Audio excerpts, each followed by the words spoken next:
Olá pessoal, sejam todos bem-vindos aqui no canal. É uma honra ter cada um de vocês aqui com a gente, viu? Estamos aqui hoje para o quadro Raquel Responde.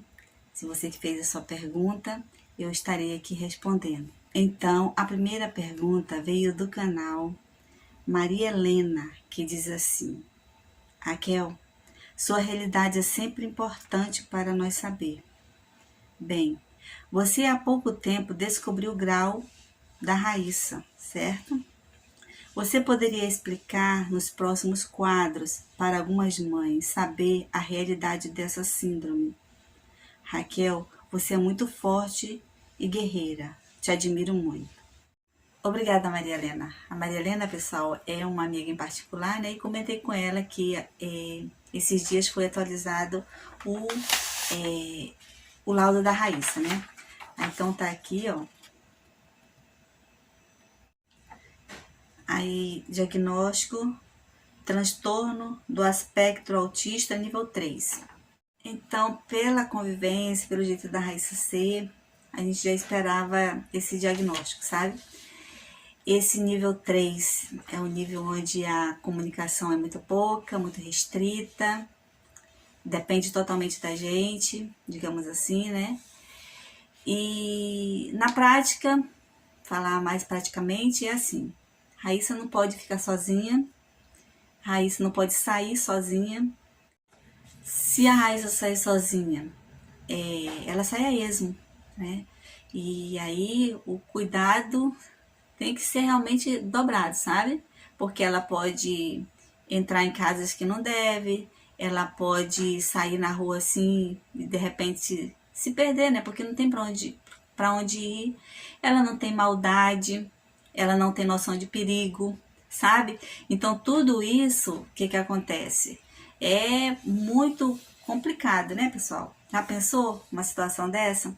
De repente, se ela sair e se perder, digamos assim, se alguém chegar a perguntar para ela qual é o teu nome, ela vai bater no peito dela e vai dizer Daíla, né? Como ela sempre fala, né? Perguntar o nome do pai dela, da mãe dela, ela pode até responder, mas não vai manter aquilo ali, né?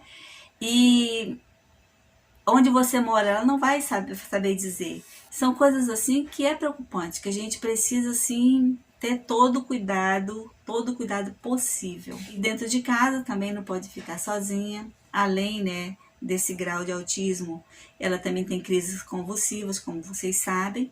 É preciso mesmo ter todo o cuidado. Muitas vezes eu estou na cozinha e ela está na sala, sentada na cadeira, como vocês sempre vê aí, né? E de repente tem a crise convulsiva. Eu só não pulo, né? Chego lá para dar assistência devida.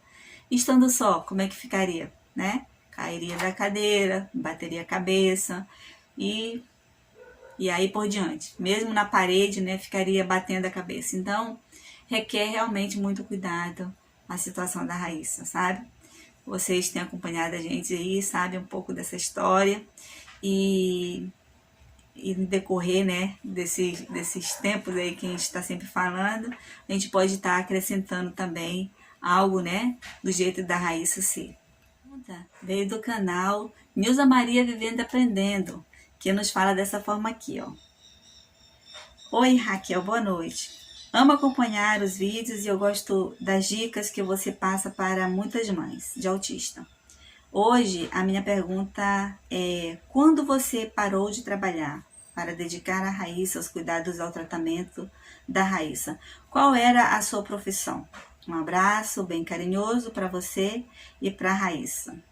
E aí eu vou aproveitar para responder também a pergunta do canal Sonho de Consumo, que diz assim: Raquel, você já deu aula? Obrigada, Nilza, obrigada, Sonho de Consumo, pela pergunta de vocês, tá?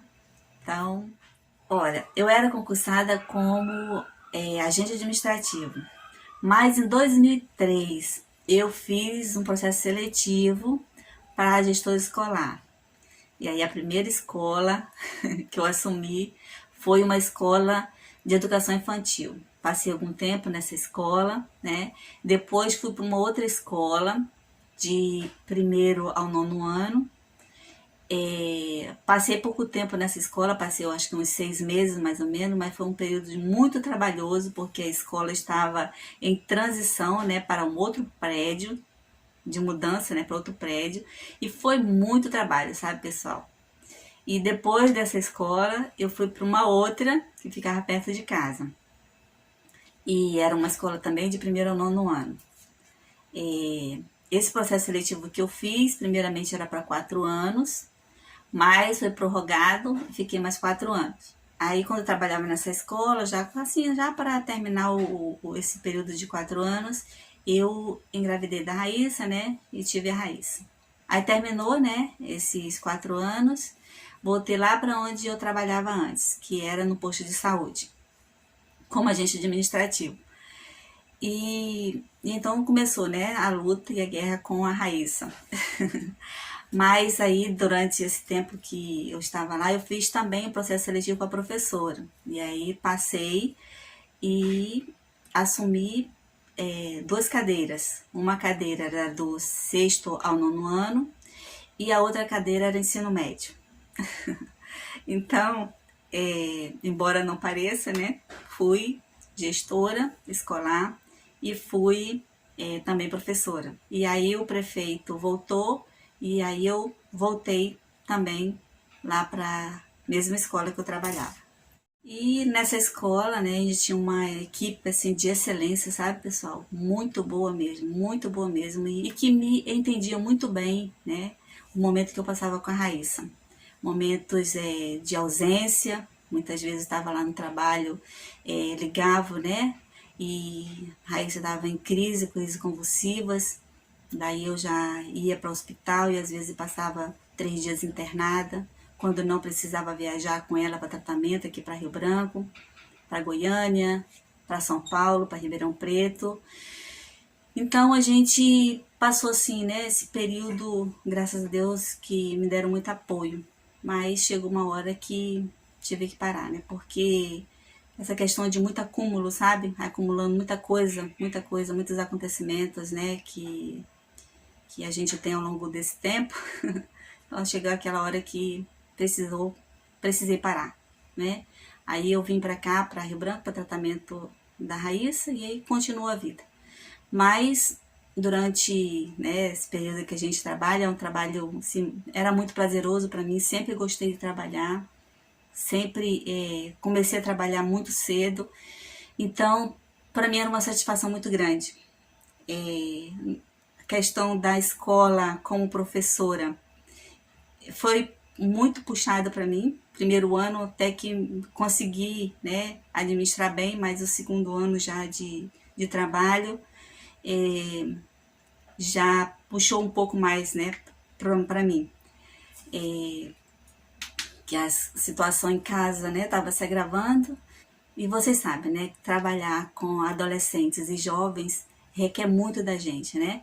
Então, e como professor a gente tem que corrigir, né, corrigir atividades, eram muitas atividades, e por conta, né, de eu não dormir direito, de, de ter toda aquela situação que de vez em quando eu tô falando para vocês, ficou assim meio complicado para seguir como professora.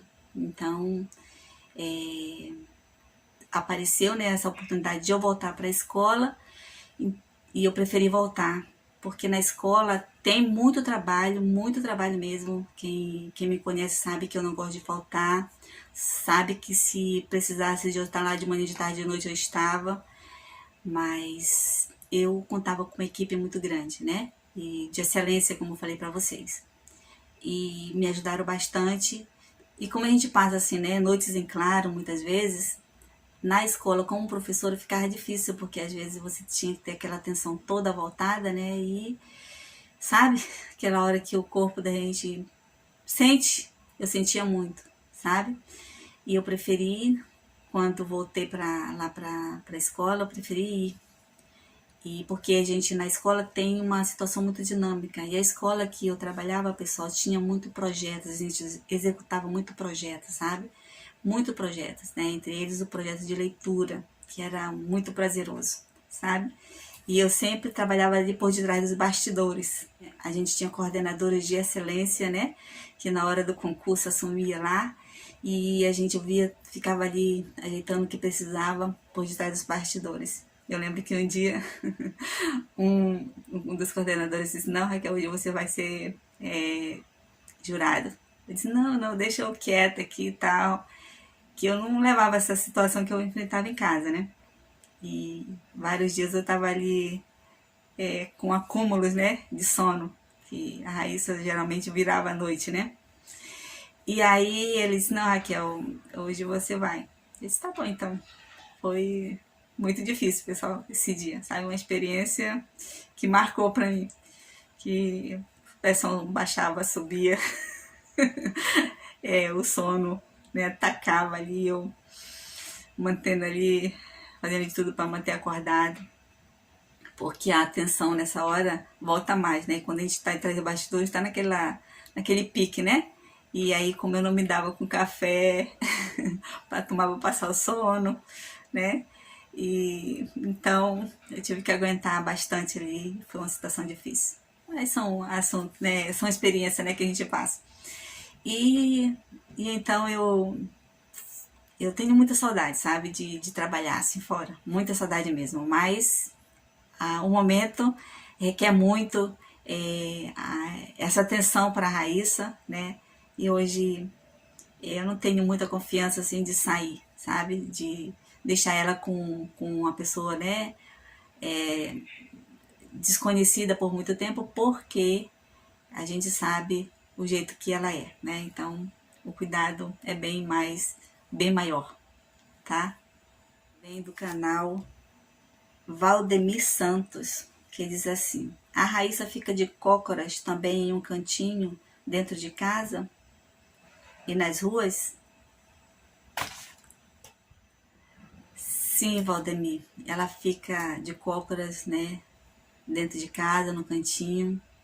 Ela fica de cócoras, né, ao fazer a refeição, como vocês sempre acompanham aí. E na rua também, sabe? Dependendo do momento, né, do que ela quer. Então ela fica ali de cócora. Em casa ela fica no cantinho ali, aí eu tenho que ir lá conversar com ela, né? E tentar fazer com que ela sente na cadeira. Mas ela tem esse costume, e esse costume é desde pequena que ela faz isso.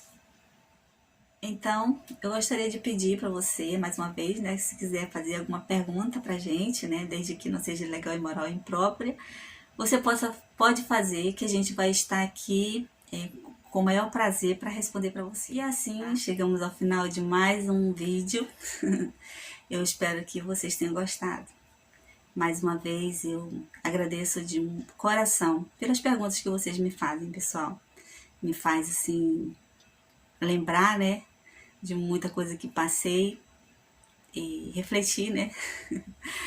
E espero que vocês também, né, possam aí fazer um pouco de reflexão sobre a vida de vocês através, né, do que a gente conversa, do que a gente fala aqui, tá?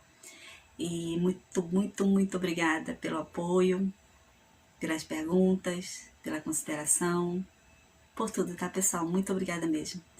E que Deus abençoe a todos vocês e até o próximo vídeo. Porque eu sei que o meu Redentor vive e que por fim se levantará sobre a terra.